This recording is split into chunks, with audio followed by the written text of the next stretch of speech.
Bonjour à tous, j'espère que vous allez bien par la grâce de Dieu, que tout se passe bien de votre côté.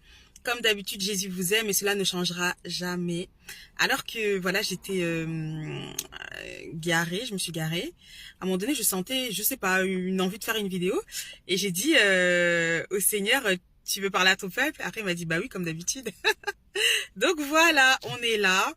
Là, comme il y a du soleil et tout, je dois sûrement être à moitié en contre-jour, donc ne m'en voulez pas.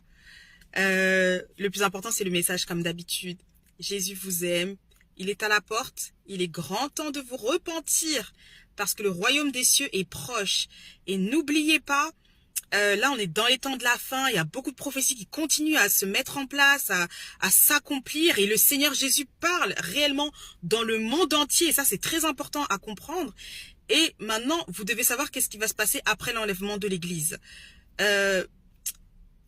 Les fils des ténèbres se préparent aussi, n'est-ce pas, pour mettre en place ce nouvel ordre mondial qui aura lieu juste après l'enlèvement, parce que ça va arriver dans un temps de chaos pas possible. Il y aura il y aura des morts, oui, c'est la vérité, hein, oui. Il y aura des morts pas possibles. N'oubliez pas quelque chose, les amis. Vous devez lire la parole de Dieu pour comprendre comment Dieu fonctionne. À chaque fois qu'il y a un événement majeur qui se passe, bibliquement, concernant l'éternel, il y a des morts, qu'on le veuille ou non. Et je vais vous dire pourquoi. Regardez ce qui s'est passé les jours qui ont précédé, qui ont suivi la naissance du Christ. Le roi Hérode était tellement en colère parce que les mages l'avaient floué selon lui, alors que non, ils obéissaient seulement à la parole de l'Éternel qui leur avait dit de repasser par un autre chemin et de ne pas se rendre auprès du roi Hérode afin de leur indiquer l'endroit où se trouvait le petit enfant qui venait de naître, n'est-ce pas? Le roi, le Messie.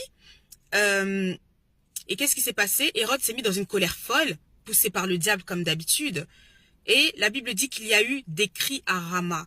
Et la Bible dit, mais d'où viennent ces cris? C'est Rachel qui pleure ses enfants et Rachel refuse d'être consolée. Pourquoi? Il y a eu des assassinats en cascade de bébés âgés de moins de 3 ans. Pourtant, on avait bien dit que l'enfant venait de naître. Imaginez un peu.